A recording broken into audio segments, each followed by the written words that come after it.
মহাভারত। মহাভারতের অন্যতম অঙ্গ হল শ্রীমদ্ ভগবদ্ গীতা।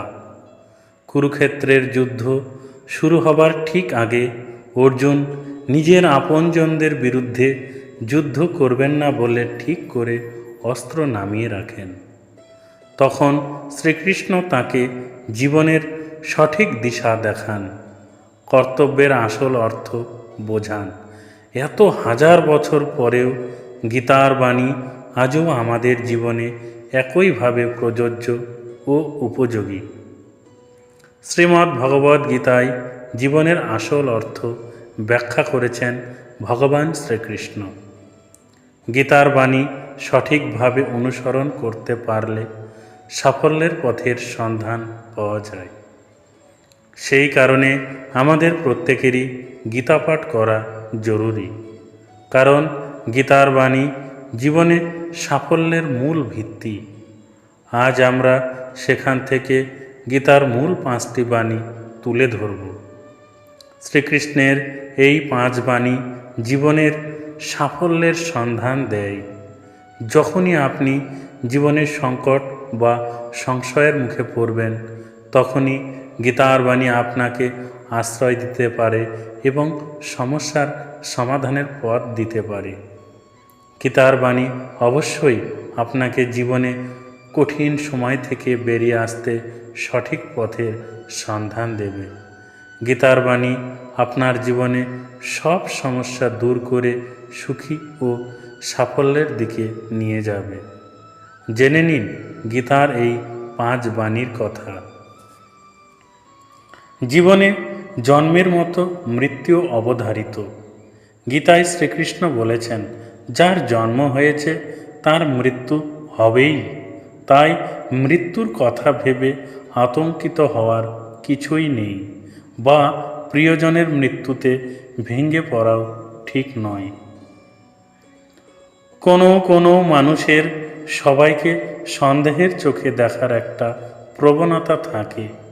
কোনো কারণ ছাড়াই এরা সবাইকে সন্দেহ করেন, কিন্তু যারা অন্যকে সন্দেহ করেন তারা জীবনে কখনো খুশি হতে পারেন না। অন্যকে সন্দেহের চোখে দেখলে সম্পর্কের ভালোবাসা ও পারস্পরিক আস্থা নষ্ট হয়ে যায়।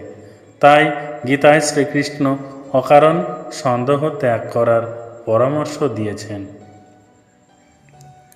ঈশ্বর আপনাকে সব সমস্যা থেকে মুক্ত করতে পারেন। সেই কারণে সবসময় নিজের সব কাজে ঈশ্বরকে স্মরণ করুন। জয় শ্রীকৃষ্ণ। গীতায় ভগবান শ্রীকৃষ্ণ বলেছেন, যে ব্যক্তি ঈশ্বর চিন্তা করে জীবন কাটান তিনি মৃত্যুর পর সরাসরি ঈশ্বরের কাছে পৌঁছে যান। আপনি যদি বুদ্ধিমান হন, তাহলে নিজের বুদ্ধি কোনো ভালো কাজে লাগান। নিজের বুদ্ধি কখনো কোনো খারাপ কাজে ব্যবহার করবেন না। কোনো ষড়যন্ত্র কখনো নিজেকে লিপ্ত করবেন না। স্বার্থহীনভাবে সমাজের ভালোর জন্য কিছু করুন। এর ফলে আপনি সমাজে যেমন মান সম্মান পাবেন, তেমনি নিজের মনে প্রসন্নতা অনুভব করবেন। গীতায় ভগবান শ্রীকৃষ্ণ অর্জুনকে সব রকম আসক্তি থেকে মুক্ত হবার পরামর্শ দেন। কারোর প্রতি অকারণ মুগ্ধতা কখনোই কাজের কথা নয়।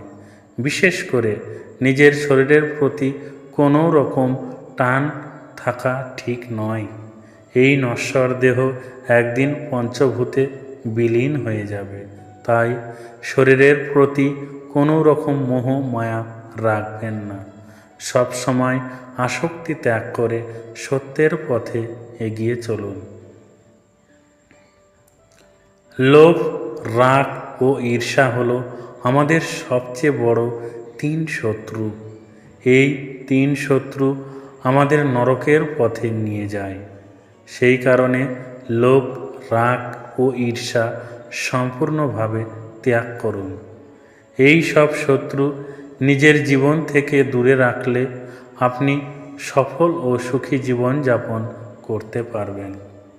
আশা করি ভগবান শ্রীকৃষ্ণের তথা শ্রীমদ্ ভগবদ্ গীতার এই 5 বাণী আপনাদের জীবনে সঠিক পথে উপযোগী হয়ে উঠবে। যদি এই বাণী আপনাদের জীবনে কোনো কাজে লাগে তাহলে আমার পাঠ করা সার্থক বললে মণ্ডিত হইবে। তাই মনোযোগ সহকারে প্রতিদিন এই চ্যানেলের ভিডিওগুলি শ্রবণ করবেন এবং দর্শন করবেন, তৎসহ প্রতিদিন গীতা পাঠ করবেন ও ভগবান শ্রীকৃষ্ণকে সবসময় স্মরণ করবেন। তাহলে আপনার জীবনের সব সমস্যা দূর হয়ে আলোর পথে প্রতিফলিত হবে। সবাই ভালো থাকবেন, সুখে থাকবেন, শান্তিতে থাকবেন। চ্যানেলটা ভালো লাগলে সাবস্ক্রাইব করে দেবেন। ঈশ্বর আপনার মঙ্গল করুন। জয় শ্রীকৃষ্ণ, জয় রাধে, জয় গোবিন্দ, জয় গোপাল।